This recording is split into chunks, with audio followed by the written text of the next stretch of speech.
વડોદરામાં ગૌમાંસના સમોસાના વેચાણ બાદ હવે તંત્ર જાગ્યું છે। શહેરના વિવિધ વિસ્તારોમાં તપાસનો ધમધમાટ શરૂ કરાયો છે।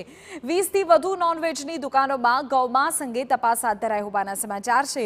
એસઓજી અને મહાનગરપાલિકાના આરોગ્ય વિભાગે સંયુક્ત દરોડા પાડ્યા હતા।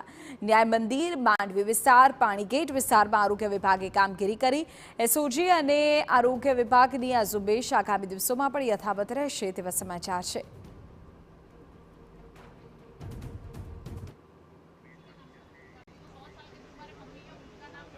અમે આપને દ્રશ્યો બતાવી રહ્યા છીએ। આપ જુઓ કે જે પ્રકારે અત્યારે તપાસ થઈ રહી છે, એસઓજી આરોગ્ય વિભાગ તપાસનું ધમધમાટ અત્યારે ચાલી રહ્યો છે।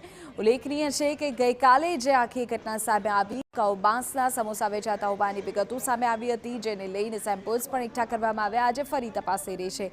અમારા સંવાદદાતા પ્રશાંત વધુ જાણકારી આપી રહ્યા છે। પ્રશાંત, કયા કયા વિસ્તારોમાં અત્યારે આજે પણ વડોદરામાં તપાસને લઈને સમાચાર છે?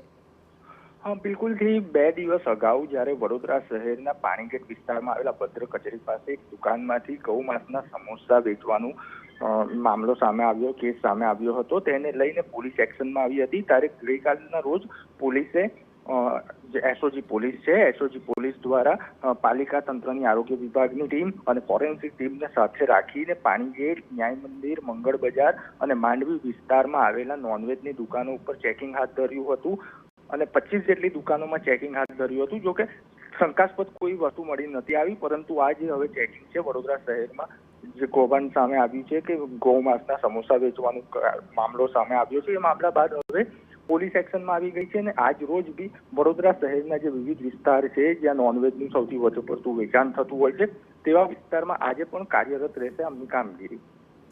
આભાર પ્રશાંત તમામ જાણકારી બદલ। તો જ્યાં નોનવેજનું વેચાણ વધુ થાય છે વિસ્તારોમાં આજે પણ આરોગ્ય વિભાગની કામગીરી યથાવત રહેશે।